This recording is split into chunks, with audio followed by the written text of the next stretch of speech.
ओम गम गणपतये नमः। अति प्राचीन काल की बात है। द्रविड़ देश में एक पांड्यवंशी राजा राज्य करते थे। उनका नाम इंद्रदुम्न था। वे भगवान की आराधना में ही अपना अधिक समय व्यतीत करते थे। यद्यपि उनके राज्य में सर्वत्र सुख शांति थी, प्रजा प्रत्येक रीति से संतुष्ट थी, तथापि राजा इंद्रदुम्न अपना समय राज्यकार्य में कम ही दे पाते थे। वे कहते थे कि भगवान विष्णु ही मेरे राज्य की व्यवस्था करते हैं, अतः वे अपने इष्ट परम प्रभु की उपासना में ही दत्तचित्त रहते थे। राजा इंद्रदुम्न के मन में आराध्य आराधना की लालसा उत्तरोत्तर बढ़ती ही गई। इस कारण वे राज्य को त्याग कर मलय पर्वत पर रहने लगे। उनका वेश तपस्वियों जैसा था। सिर के बाल बढ़कर जटा के रूप में हो गए थे। वे निरंतर परब्रह्म परमात्मा की आराधना में तल्लीन रहते थे। उनके मन और प्राण भी श्री हरि के चरण कमलों में मधुकर बने रहते। इसके अतिरिक्त उन्हें जगत की कोई वस्तु नहीं सुहाती। उन्हें राज्य, कोष, प्रजा तथा पत्नी आदि किसी प्राणी या पदार्थ की स्मृति ही नहीं होती थी। एक बार की बात है, राजा इंद्रदुम्न प्रतिदिन की भांति स्नान आदि से निवृत्त होकर सर्वसम्मत प्रभु की उपासना में तल्लीन थे। उन्हें ब्रह्म जगत का तनिक भी ध्यान नहीं था। संयोगवश उसी समय महर्षि अगस्त्य अपने समस्त शिष्यों के साथ वहां पहुंच गए, लेकिन ना पाद, ना अग्र और ना स्वागत। मौन व्रती राजा इंद्रदुम्न परम प्रभु के ध्यान में निमग्न थे। इससे महर्षि अगस्त्य कुपित हो गए। उन्होंने इंद्रदुम्न को शाप दे दिया। इस राजा ने गुरुजनों से शिक्षा ग्रहण नहीं की है और अभिमान वश परोपकार से निवृत्त होकर मनमानी कर रहा है। ऋषियों का अपमान करने वाला यह राजा हाथी के समान जड़ बुद्धि है, इसीलिए इसे घोर अज्ञानमयी हाथी की योनि प्राप्त हो। महर्षि अगस्त्य भगवत भक्त इंद्रदुम्न को यह शाप देकर चले गए। राजा इंद्रदुम्न ने इसे श्री भगवान का मंगलमय विधान समझकर प्रभु के चरणों में सिर रख दिया। क्षीर अवधि में 10 सहस्त्र योजन लंबा, चौड़ा और ऊंचा त्रिकुट नामक पर्वत था। वह पर्वत अत्यंत सुंदर एवं श्रेष्ठ था। उस पर्वतराज त्रिकुट की तराई में ऋतुमान नामक भगवान वरुण का क्रीड़ा कानन था। उसके चारों ओर दिव्य वृक्ष सुशोभित थे। वे वृक्ष सदा पुष्पों और फूलों से लदे रहते थे। उसी क्रीड़ा कानन ऋतुमान के समीप पर्वत श्रेष्ठ त्रिकुट के गहन वन में हथनियों के साथ अत्यंत शक्तिशाली और अमित पराक्रमी गजेंद्र रहता था। एक बार की बात है, गजेंद्र अपने साथियों सहित तृषाधिक्य अर्थात प्यास की तीव्रता से व्याकुल हो गया। वह कमल की गंध से सुगंधित वायु को सूंघकर एक चित्त आकर्षक विशाल सरोवर के तट पर जा पहुंचा। गजेंद्र ने उस सरोवर के निर्मल, शीतल और मीठे जल में प्रवेश किया। पहले तो उसने जल पीकर अपनी तृषा बुझाई, फिर जल में स्नान कर अपना श्रम दूर किया। तत्पश्चात उसने जल क्रीड़ा आरंभ कर दी। वह अपनी सूंड में जल भरकर उसकी फुहारों से हथनियों को स्नान कराने लगा। तभी अचानक गजेंद्र ने सूंड उठाकर चीत्कार की। पता नहीं किधर से एक मगर ने आकर उसका पैर पकड़ लिया था। गजेंद्र ने अपना पैर छुड़ाने के लिए पूरी शक्ति लगाई, परंतु उसका वश नहीं चला, पैर नहीं छूटा। अपने स्वामी गजेंद्र को ग्रहग्रस्त देखकर हथनियां, कलभ और अन्य गज अत्यंत व्याकुल हो गए। वे सूंड उठाकर सिंघाड़ने और गजेंद्र को बचाने के लिए सरोवर के भीतर बाहर दौड़ने लगे। उन्होंने पूरी चेष्टा की, लेकिन सफल नहीं हुए। वस्तुतः महर्षि अगस्त्य के शाप से राजा इंद्रदुम्न ही गजेंद्र हो गए थे और गंधर्व श्रेष्ठ ऊहु महर्षि देवल के शाप से ग्राह हो गए थे। वे भी अत्यंत पराक्रमी थे। संघर्ष चलता रहा। गजेंद्र स्वयं को बाहर खींचता और ग्राह गजेंद्र को भीतर खींचता। सरोवर का निर्मल जल गदला हो गया था। कमल दल छत विछत हो गए, जल जंतु व्याकुल हो उठे। गजेंद्र और ग्रह का संघर्ष 1 सहस्त्र वर्ष तक चलता रहा। दोनों जीवित रहे। यह दृश्य देखकर देवगण चकित हो गए। अंततः गजेंद्र का शरीर शिथिल हो गया। उसके शरीर में शक्ति और मन में उत्साह नहीं रहा, परंतु जलचर होने के कारण ग्रह की शक्ति में कोई कमी नहीं आई। उसकी शक्ति बढ़ गई। वह नवीन उत्साह से अधिक शक्ति लगाकर गजेंद्र को खींचने लगा। असमर्थ गजेंद्र के प्राण संकट में पड़ गए और उसकी शक्ति पराक्रम का अहंकार चूर चूर हो गया। वह पूर्णता निराश हो गया, किंतु पूर्व जन्म की निरंतर भगवत आराधना के फलस्वरूप उसे भगवत स्मृति हो आई।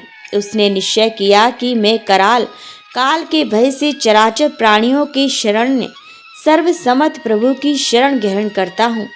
इस निश्चय के साथ गजेंद्र मन को एकाग्र कर पूर्व जन्म में सीखे श्रेष्ठ स्तोत्र द्वारा परम प्रभु की स्तुति करने लगा। गजेंद्र की स्तुति सुनकर सर्वात्मा सर्वदेव रूप भगवान विष्णु प्रकट हो गए। गजेंद्र को पीड़ित देखकर भगवान विष्णु गरुड़ पर आरूढ़ होकर अत्यंत शीघ्रता से उक्त सरोवर के तट पर पहुंचे। जब जीवन से निराश तथा पीड़ा से छटपटाते गजेंद्र ने हाथ में चक्र लिए गरुड़ारूढ़ भगवान विष्णु को तीव्रता से अपनी ओर आते देखा, तो उसने कमल का एक सुंदर पुष्प अपनी सूंड में लेकर ऊपर उठाया और बड़े कष्ट से कहा, नारायण जगत गुरु भगवान आपको नमस्कार है। गजेंद्र को अत्यंत पीड़ित देखकर भगवान विष्णु गरुड़ की पीठ से कूद पड़े और गजेंद्र के साथ ग्रह को भी सरोवर से बाहर खींच लाए और तुरंत अपने तीक्ष्ण चक्र से ग्रह का मुंह फाड़कर गजेंद्र को मुक्त कर दिया। ब्रह्मादि देवगण श्री हरि की प्रशंसा करते हुए उनके ऊपर स्वर्गिक सुमनों की वृष्टि करने लगे। सिद्ध और ऋषि महर्षि पर ब्रह्म भगवान विष्णु का गुणगान करने लगे। ग्रह दिव्य शरीरधारी हो गया। उसने विष्णु के चरणों में सिर रखकर प्रणाम किया और भगवान विष्णु के गुणों की प्रशंसा करने लगा। भगवान विष्णु के मंगलमय वरद हस्त के स्पर्श से पाप मुक्त होकर अभिशप्त उह गंधर्व ने प्रभु की परिक्रमा की और उनके त्रिलोक के वंदित चरण कमलों में प्रणाम कर अपने लोक चला गया। भगवान विष्णु ने गजेंद्र का उद्धार कर उसे अपना पार्षद बना लिया। गंधर्व सिद्ध और देवगण उनकी लीला का गान करने लगे। गजेंद्र की स्तुति से प्रसन्न होकर भगवान विष्णु ने सबके समक्ष कहा, प्यारे गजेंद्र, जो लोग ब्रह्म मुहूर्त में उठकर तुम्हारी की हुई स्तुति से मेरा स्मरण करेंगे, उन्हें मैं मृत्यु के समय निर्मल बुद्धि का दान करूंगा। यह कहकर भगवान विष्णु ने पार्षद रूप में गजेंद्र को साथ लिया और गरुड़ आरूढ़ होकर अपने दिव्य धाम को चले गए। तो बोलिए गजेंद्र महाराज की जय, बोलिए भगवान विष्णु की जय, बोलिए गजेंद्र मोक्ष कथा की जय। एक बार एक गांव में एक बुजुर्ग महिला रहा करती थी। वह बहुत ही पूजा पाठ किया करती थी। वह रोज तुलसी माँ की पूजा करती थी और वह बुजुर्ग महिला रोज तुलसी माँ से कहती थी, हे तुलसी माँ, तुम मुझे बहू दे, पीताम्बर की धोती दे, मीठा मीठा घास दे, बैकुंठ में बास दे, चटक की चाल दे, पटक की मौत दे, चंदन का काठ दे, रानी सा राज दे, दाल भात का भोजन दे, 11 की मौत दे और कृष्ण जी का कंधा दे। वह बुजुर्ग महिला हर कार्तिक महीने में तुलसी माता की रोज पूजा करती और उनके बिडले को रोज सींचती। तुलसी माता बुजुर्ग महिला की बात सुनकर धीरे धीरे सूखने लगी। तभी भगवान श्री कृष्ण ने देखा कि तुलसी माता सूख रही हैं और तभी एक दिन भगवान श्री कृष्ण तुलसी माता जी के पास प्रकट हो गए। भगवान श्री कृष्ण जी ने तुलसी माता से पूछा, तुम क्यों सूख रही हो? सभी महिलाएं तुम्हारी पूजा करती हैं और तुमको सींचती हैं, लेकिन फिर भी तुम सूखती जा रही हो, क्या कारण है इसका? जिसके बाद तुलसी माता ने भगवान श्री कृष्ण जी से कहा कि हे प्रभु, एक बुजुर्ग महिला मेरे पास रोज आती है और रोज एक ही बात बोलती है, हे तुलसी माता, सबकी दाता, मैं तेरा बिडला सींचती हूँ, तुम मुझे बहू दे, पीताम्बर की धोती दे, मीठा मीठा घास दे, बैकुंठ में वास दे, चटक की चाल दे, पटक की मौत दे, चंदन का काठ दे, रानी सा राज दे, दाल भात का भोजन दे, ग्यारस की मौत दे और कृष्ण जी का कंधा दे। मैं उस बुजुर्ग महिला की सारी मनोकामनाएं पूरी कर सकती हूँ, लेकिन उसकी एक मनोकामना पूरी नहीं कर सकती। मैं कृष्ण जी का कंधा कहाँ से दूंगी उसको? तभी भगवान श्री कृष्ण जी तुलसी माता की बात सुनकर जोर जोर से हंसने लगे और फिर भगवान श्री कृष्ण जी ने तुलसी माता जी से कहा कि तुम चिंता मत करो, जब उस बुजुर्ग महिला की मृत्यु होगी तब मैं स्वयं ही उसको कंधा देने जाऊंगा और तुम उस बुजुर्ग महिला से यह बता देना। जिसके बाद भगवान श्री कृष्ण जी तुलसी माता को यह बताकर वहां से अदृश्य हो गए। धीरे धीरे उस बुजुर्ग महिला की तबीयत खराब हो गई और एक दिन जब एकादशी का दिन था तो उस दिन उस बुजुर्ग महिला की मृत्यु हो गई। तभी बुजुर्ग महिला के आसपास रहने वाले सभी लोग आ गए और उन्होंने उस बुजुर्ग महिला की अंतिम संस्कार के लिए उसको जैसे ही उठाया तो वह बुजुर्ग महिला वहां पर किसी भी व्यक्ति से नहीं उठी। तभी वहां पर अचानक से एक बच्चा आया और सभी से कहने लगा कि मैं इस बुजुर्ग महिला के कान में कुछ कहूँगा जिससे यह बुजुर्ग महिला हल्की हो जाएगी और आप सभी लोग इनको आराम से उठा सकेंगे। यह सुनकर सभी लोग बहुत ही आश्चर्यचकित हो गए और कहने लगे, ऐसा कैसे हो सकता है? और सभी लोगों ने उस बच्चे को बालक समझकर वहां से भगा दिया। लेकिन वहां पर उपस्थित एक बुजुर्ग आदमी ने उस बच्चे से कहा कि जाओ, तुम्हें जो कुछ कहना है वह कह लो। लेकिन सभी लोगों को यह नहीं पता था कि बच्चे के रूप में भगवान श्री कृष्ण ही खुद आए हैं उस बुजुर्ग महिला को कंधा देने के लिए।